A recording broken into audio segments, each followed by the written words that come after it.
वनराज।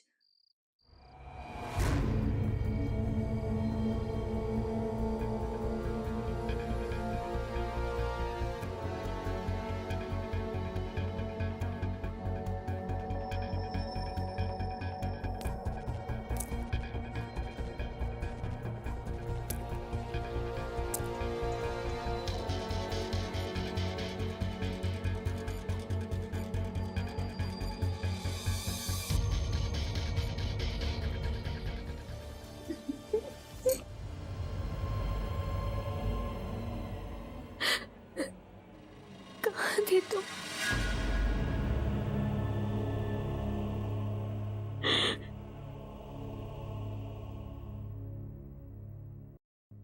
तुम्हें कुछ नहीं हुआ।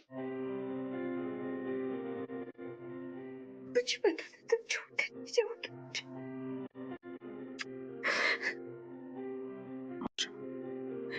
पता सब कहते थे कि तुम, लेकिन मुझे विश्वास था।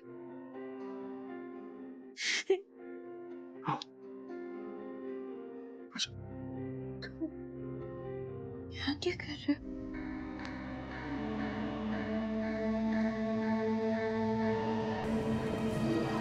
मेरी समझ में नहीं आ रहा आखिर ये सब क्या हो रहा है। मुझे तो शिवानी की बहुत चिंता होने लगी है। इतनी सी उम्र में भोलेनाथ न जाने और कितने दुख देगा इसे। मुझे लगता है कि सारी सच्चाई हमें मांडवा में ही पता चलेगी। अंकल, मैं भी मांडवा जा रहा हूँ। वहां वनराज के परिवार से मिलकर पूरी बात जानकर आऊंगा मैं।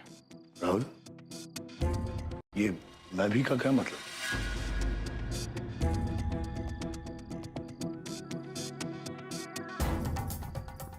राहुल, मैं पूछता हूँ ये मैं भी का क्या मतलब है? अंकल, शिवानी मांडवा के लिए निकल चुकी है। व्हाट? पागल हो गए हो तुम? तुमने उसे जाने कैसे दिया? वो भी अकेले मांडवा? जाओ उसे रोको जाकर। अंकल, जाने दीजिए शिवानी को। उसे रोकिए मत। इस वक्त उसे हमारे सहारे की जरूरत है। उसे सच जानने का पूरा हक है अंकल।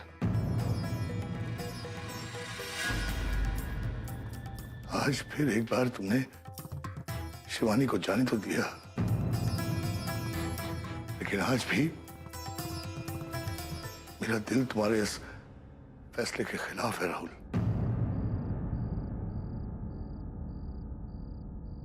अंकल,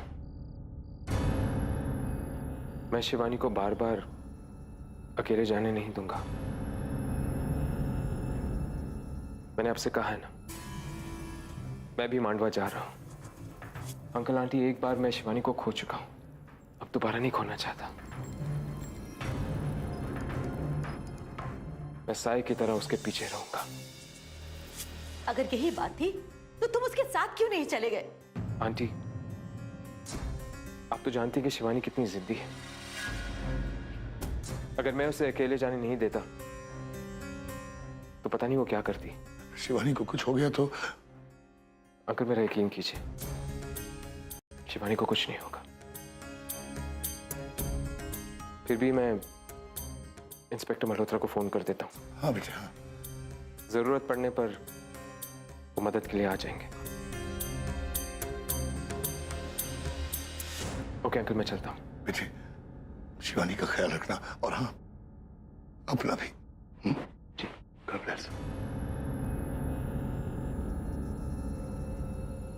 मैं आ रहा हूँ शिवानी, और इस बार मैं तुम्हें कुछ नहीं होने दूंगा। कुछ नहीं।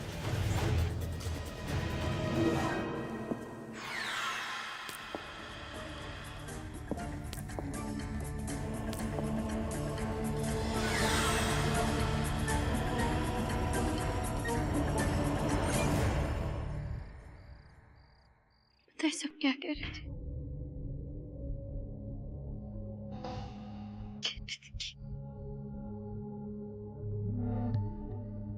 लेकिन मुझे विश्वास था।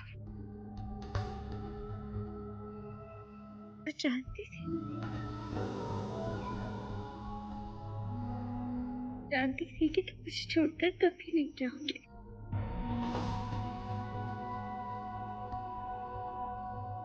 कि फिर मैं इंस्पेक्टर,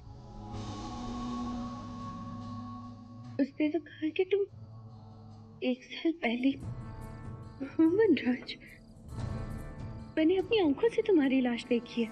ये सब क्या हो रहा है? तुम यहाँ कहाँ है वो? मुझे उससे मिलना है। वो कहीं भी हो, तुम्हें उससे क्या? अरे मुझे उससे कुछ नहीं, और तुझे तो है। इसे और इसे तो है। अरे मेरी वो कुछ नहीं लगती, तेरी तो लगती है, तेरी तो लगती है। अभी भी वक्त है तुम्हारे पास, बचा लो उसे। क्या हुआ? क्या हुआ मेरी बच्ची को? तुम क्या कह रही हो? क्या कहना चाहती हो तुम? वही जो तू सुन रही है। उस बच्ची पर किसी की नजर है, और ऐसी पैनी नजर जो उसे चीर के रख देगी। कहाँ है वो? कहाँ है वो? ओए ओए सुन, बकवास बंद कर और निकल जाए यहाँ से। हम अपनी बच्ची का ख्याल खुद रख सकते हैं, समझे ना? अरे ख्याल रख सकते, आज उसे ये दिन न देखना पड़ता। अभी भी वक्त है तुम्हारे पास, बचा लो उसे। कहाँ है वो? मुझे उससे मिलना है, बताओ। क्यों मिला है तुम्हें से? वो अपने ससुराल मांडवा गई है। नहीं, तुम लोग ऐसा नहीं कर सकते।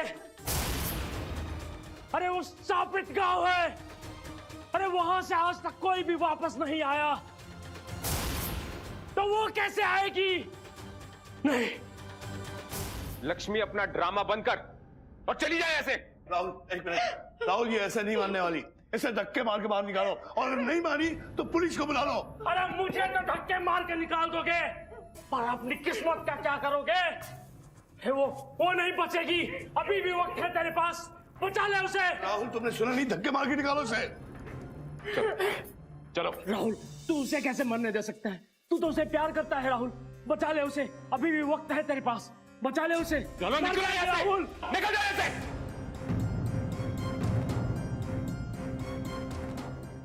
तू मुझे दिखा रहा है आज जोश।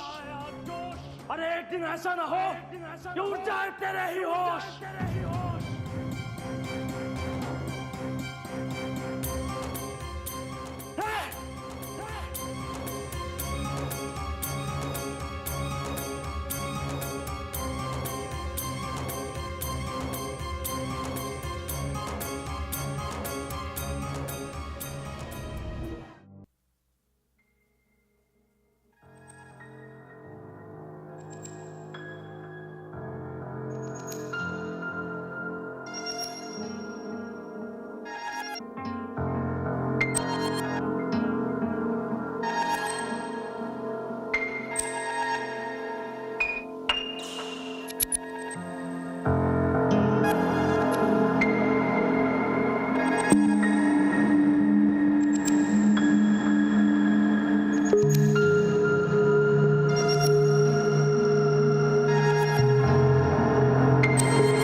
शिवानी मेरा एक जुड़वा भाई है जिसका नाम है वीरेन।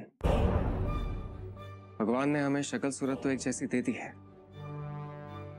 लेकिन सीरत बिल्कुल अलग। काम है सीधा साधा, और वो एक नंबर का धोखेबाज। ऐसी कोई बुरी आदत नहीं है जो वीरेन में ना हो। नशा करना, कोठे पे जाना, लोगों को ठगना, हम सब उससे बहुत परेशान हो गए थे। शिवानी, ऐसा नहीं है कि मैंने और माँ ने उसे समझाने की कोशिश नहीं की, लेकिन उसने हमारी एक नहीं सुनी।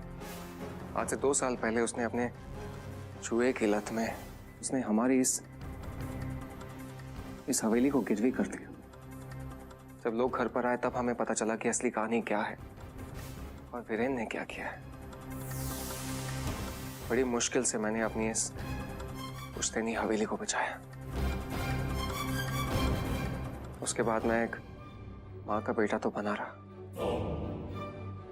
लेकिन ये भूल गया कि मेरा कोई भाई भी है। लेकिन आपने अपने अतीत के बारे में मुझे कुछ क्यों नहीं बताया?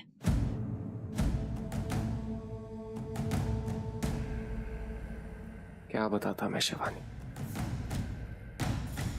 क्या बताता मैं तुम्हें? एक तो खुद ही मैं अपने अतीत को और वीरेन को भुलाना चाहता था, और शिवानी जिन हालात में हमारी शादी हुई थी, अगर मैं अपना अतीत तुम्हें बताता तो तुम बिल्कुल सहन नहीं कर पाती। मैं जानती हूँ आप वीरेन से नाराज हैं। आपकी नाराजगी जायज है विनराज, पर इसमें माँ जी का क्या कसूर है? हम माँ जी को तो अपने साथ रख ही सकते थे। नहीं बहू, इसमें वनराज की कोई गलती नहीं। गलती तो मेरी है। क्या करूं, माँ हूं ना। मैंने हमेशा वीरेन का साथ दिया, ये सोच के कि वनराज अपने आप को संभाल लेगा। लेकिन वीरेन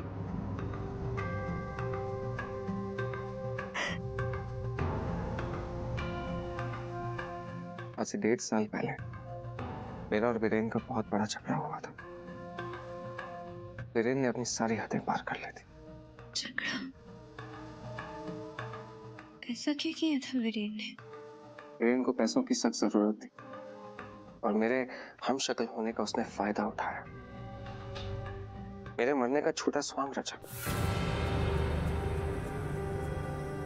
और मेरी पॉलिसी के सारे पैसे लेकर फरार हो गया। मैं उसी वक्त जा रहा था पुलिस के पास रिपोर्ट लिखवाने के लिए, अगर माँ ने मुझे कसम नहीं दी होती।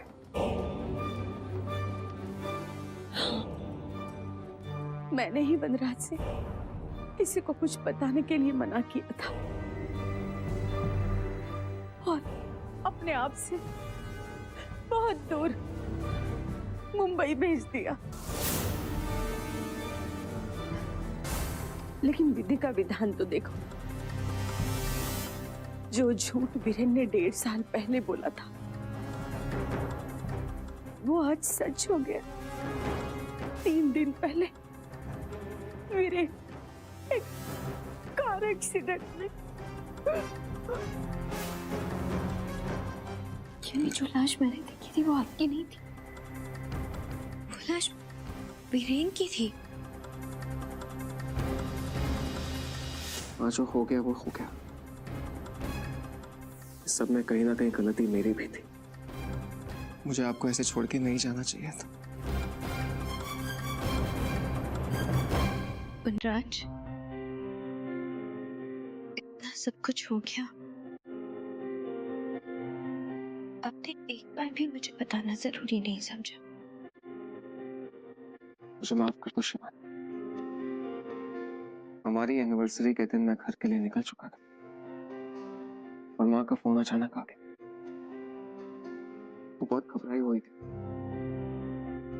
उनकी ऐसी आवाज सुनकर मुझसे रुका नहीं गया और मैं जल्द से जल्द उनके पास आ गया। जब मैं यहाँ पर पहुंचा तब मुझे वीरेन के बारे में पता चला और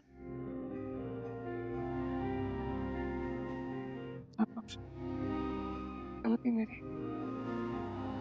मुझे एक फोन तुम्हें करना चाहिए था, लेकिन शिवानी, माँ की ऐसी हालत देखकर मुझे सब कुछ भूल गया। मैं समझ सकती हूँ।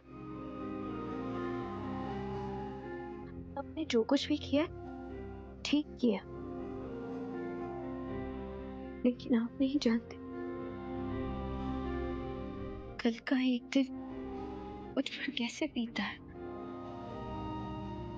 न जाने कैसे कैसे ख्याल है।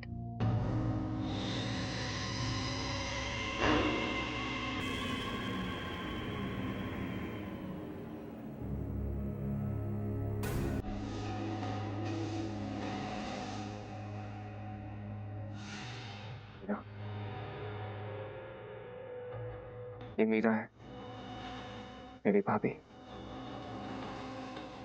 और अब वीरेन की विधवा।